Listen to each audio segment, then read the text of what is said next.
बोलो कार्तिक मास की जय, कृष्ण भगवान की जय, तुलसी माता की जय। साढ़े हिंदू धर्म के अनुसार सानू पूरा साल रोज़ मंदिर जाना चाहिए, पर अस जनानियां बेचारियां इन्नियां कम्मां च व्यस्त होंदियां कि रोज़ मंदिर नहीं जाई सकदियां। पर शास्त्र अनुसार आखदे जेह्ड़ा पूरा साल मंदिर नहीं जाई सकै ओह् पूरा कार्तिक मास तारें दी शामां 4 बजे उट्ठियै न्हाइयै पूजा पाठ करै ते उसी पूरे साल दा महात्म थ्होई जंदा।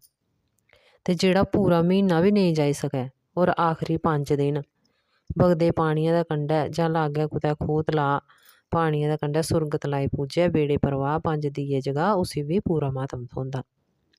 सुरगत लाई कि'यां पूजनी? सैंटर च बड्डा जेहा पत्थर रक्खियै ते पूजा दी सारी समग्री ओह्दे उप्पर चढ़ानी, चौल फुल्ल धागा प्रसाद आदि चाढ़ियै दिया धूफ बत्ती रक्खियै ते दोआलै गोल चक्कर बनाइयै बेही जाना ते हत्थ च पानी दा लोटा लेइयै ते जमीन पर धार लानी, बोलना सुरगत लाई दिन चढ़ेआ ते नौमन आई, न्हाई धोई के फल पाए, राधा ते दामोदर आए, सौन सुत्ती भाद्रों उट्ठी लै दिवस रैह्ने सुत्ती, दीवड़िया तू जगेआं सारी रात औखै वेल्लै देआं मेरा साथ, कुत्तड़िया तू भौंकी ना बिल्लड़िया तू मैंकी ना बैला सिंग चलाई ना कावां ठूंगा लाई ना चिड़िये चुंझ चलाई ना गौ माता ने रंभ मारी मैं सुरगै गी जाना।